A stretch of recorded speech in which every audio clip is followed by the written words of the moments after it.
14 ফেব্রুয়ারি Valentine's day বা প্রেম দিবস, এটা আমরা সবাই জানি। কিন্তু আপনি কি জানেন এই ভ্যালেন্টাইন্স ডে নামটা এসছে কোথা থেকে? দেখুন, তথ্য বলছে, ইতিহাস বলছে, ডেটা বলছে যে ভ্যালেন্টাইন্স ডেই হলো দ্বিতীয় বৃহত্তম একটা দিন। সারা বিশ্বে 100 কোটির ওপরে গ্রিটিংস কার্ড আদান প্রদান করা হয়। তাহলে বুঝতেই পাচ্ছেন যে প্রত্যেকটা ইয়ং ছেলে বলুন, বয়স্ক কাপল বলুন, যারাই বলুন না কেন, প্রত্যেকের মধ্যেই কিন্তু ভ্যালেন্টাইন্স ডে নিয়ে একটা আলাদা উন্মাদনা ছিল, আছে এবং থাকবে। কিন্তু আমরা অনেকেই জানি না যে এই ভ্যালেন্টাইন্স ডে নামটা এলো কোত্থেকে। এই নামটা মেনলি এসছে সেন্ট ভ্যালেন্টাইন নামে একটা মানুষের থেকে, যিনি ছিলেন একজন রোমান পুরোহিত। ওনার কাজ ছিল বিভিন্ন অবিবাহিত সৈন্যদের লুকিয়ে লুকিয়ে বিয়ে দেওয়া। এবার লুকিয়ে কেন বিয়ে দিতে হতো? তার কারণ সেই সময় যিনি রোমান সম্রাট ক্লডিয়াস, তিনি বিশ্বাস করতেন যে একটা সৈন্য যতক্ষণ অবিবাহিত থাকছে ততক্ষণ সে সব থেকে ভালো যুদ্ধ করতে পারে। আর যেহেতু সেন্ট ভ্যালেন্টাইন্স লুকিয়ে সেই সৈন্যদের বিয়ে দিতেন, তাই সেন্ট ভ্যালেন্টাইন্সকে গ্রেপ্তার করা হয়েছিল, তার জেল হয়েছিল। এবং তিনি ওই জেলে বসেই ওই জেলারের মেয়েকে একটি চিঠি লিখেছিলেন, প্রেমপত্র, যার লাস্ট লাইনটা ছিল ফ্রম ইয়োর ভ্যালেন্টাইন। মনে করা হয় সেই থেকে এই প্রেমপত্রকে ভ্যালেন্টাইন্স ডে এর পত্র হিসাবে বা ভ্যালেন্টাইন্স ডে নামটা সেখান থেকেই এসছে হিসাবে আমরা অনুমান করে নিই।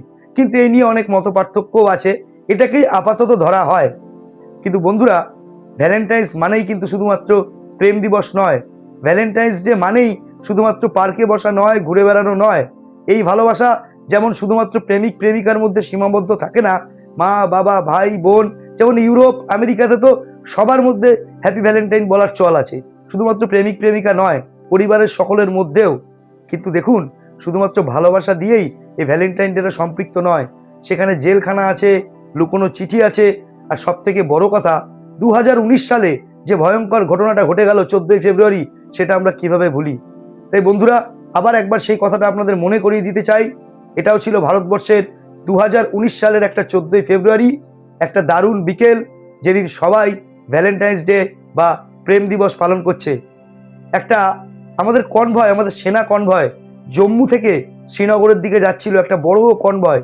কিন্তু হঠাৎ একটা বিস্ফোরক বোঝাই গাড়ি, অনেক অনেক মানে সেই কুইন্টাল কুইন্টাল বিস্ফোরক বোঝাই গাড়ি ওই যে কনভয়ের একটি বাসকে ধাক্কা মারে এবং 40 জন জওয়ানের তৎক্ষণাৎ মৃত্যু হয়। সবকিছু ঝলসে শেষ হয়ে যায়। কতটা বিস্ফোরক ছিল, যারা খবর দেখেছিলেন তারা জানেন। মানে যেটা একটা অ্যাবসার্ড অ্যাটাক, এবং এর থেকে ভয়ঙ্কর জঙ্গি হানা ভারতবর্ষে খুব কমই হয়েছে। তো বন্ধুরা, সেই 14 ফেব্রুয়ারি, 2019-এর 14 ফেব্রুয়ারি একটা কালো দিন। আমাদের 40 জন জওয়ান নিহত হন।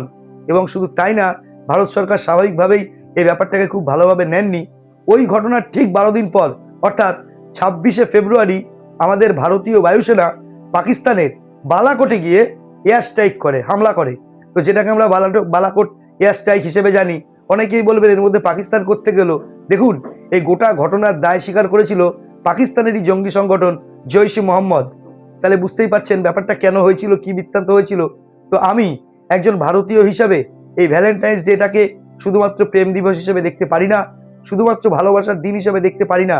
14 ফেব্রুয়ারি এলেই আমার মনে পড়ে যায় 2019 সালের সেই ভয়ঙ্কর দিনটার কথা, যেদিন অতগুলো মানুষ আমাদের জন্য যারা যুদ্ধ করেন, আমাদের জন্য যারা বর্ডারে দাঁড়িয়ে থাকেন, দিন নেই রাত নেই, ঠান্ডা নেই গরম নেই, কোনো কিছু নেই, কোনো কিছুর দিকে যারা তাকান না, নিজেদের পরিবারের দিকে যারা তাকান না, সারা দিন শুধু দেশ রক্ষার জন্য যারা বর্ডারে দাঁড়িয়ে থাকেন, যারা কাঁধে ভারী ভারী বন্দুক নিয়ে দাঁড়িয়ে থাকেন, তাদের ওইভাবে মরতে হলো শুধুমাত্র কতগুলো জঙ্গি সংগঠনের, কতগুলো জঙ্গি মানুষের মানসিকতার জন্য।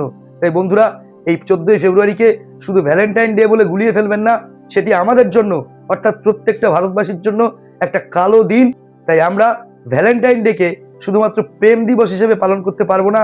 একজন ভারতীয় হিসাবে, একজন ভারতবর্ষের নাগরিক হিসাবে এটা আমাদের প্রত্যেকের কর্তব্য যে আজকের দিনটা আমরা পুলওয়ামাকে মনে করব, আমরা ভারতীয় শহীদদের মনে করব, ভারতীয় জওয়ানদের মনে করব, যারা তাদের জীবনের শেষ বিন্দু দিয়ে দেশকে রক্ষা করার চেষ্টা করেন।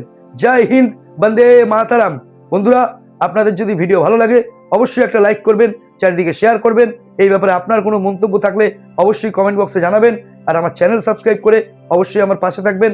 আবার দেখা হচ্ছে পরের ভিডিওতে। সবাই ভালো থাকবেন। Thank you.